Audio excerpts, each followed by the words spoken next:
Mixed signs in a brand new jobs report today. February numbers showing the U.S. economy is creating more jobs, but there's still a long way to go.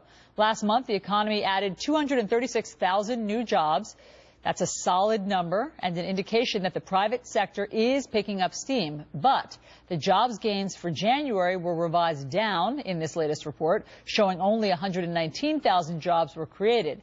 The national unemployment rate did drop last month. It's down to 7.7% from 7.9% the month before, meaning about 12 million Americans are out of work. And when you consider the underemployment number, which of course is the number of people without jobs plus those who are not working as much as they'd like to, that rate hits 14.3%, and that's nearly 23 million Americans. Meanwhile, there's growing concern over rampant unemployment among our nation's youngest veterans. There's a new report that suggests that more than 1 in 5 vets between the ages of 18 and 24 years old were out of work last year. Pete Hegseth is an Iraq War veteran and CEO of Concerned Veterans for America. Hi, Pete. Nice to see you. Nice to see you. Thanks for having me. So the number for the veterans who are 18 to 24 years old, meaning the veterans of the Iraq War and Afghanistan's wars, is much higher than today's 7.7% rate. What is that number for these young vets? It is. The numbers came out today. Veterans showed that the unemployment rate for post-9/11 veterans of Iraq and Afghanistan remains about 2% higher than the national average.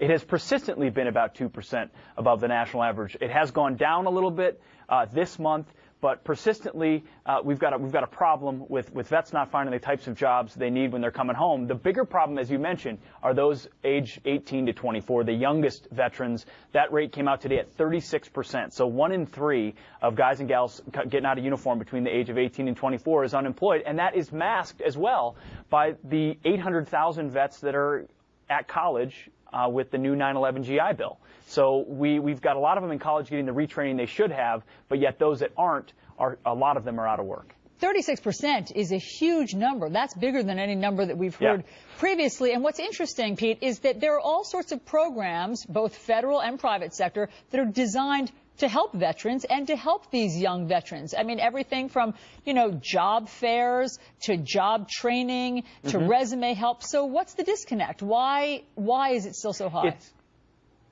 Yeah, I mean, it's not for a lack of trying or good intentions from like you said, jobs fairs, job portals. There's tax credits that have been given to employers. This administration and others have passed almost 6 jobs bills for veterans. A lot of top-down approaches, which ultimately are just scratching the surface. You need to really find these guys when they're in service and empower them. There are a couple of private sector organizations that we've looked at as an organization.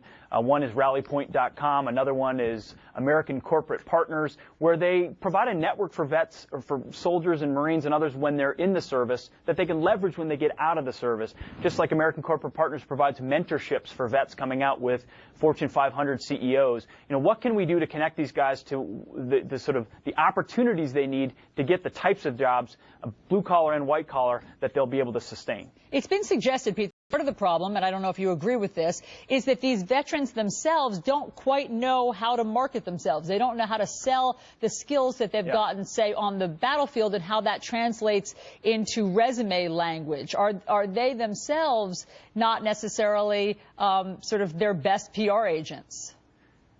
Yeah, we could do better on educating vets on how to articulate how their skill sets translate. There's some great legislation in Congress that would automatically translate a lot of the certifications from the military into the civilian world, so they don't have to get retrained on something they already know how to do. And then there are some jobs portals. IAVA put out a career pathfinder that automatically translates military skill sets into civilian counterparts. So we need to do better on that, and that's both educating employers on what skills these vets have, but also educating veterans on how to really sell themselves better, because they've got the skills employers want. They just need to make that connection. Those sound like great programs. I mean, we've met so many young veterans here, and they're modest, they're humble. They don't like to blow their own horn. So showing them how they can do that sounds terrific. All right, Pete Hegseth, thanks so much for your insight into this. Thanks, Allison.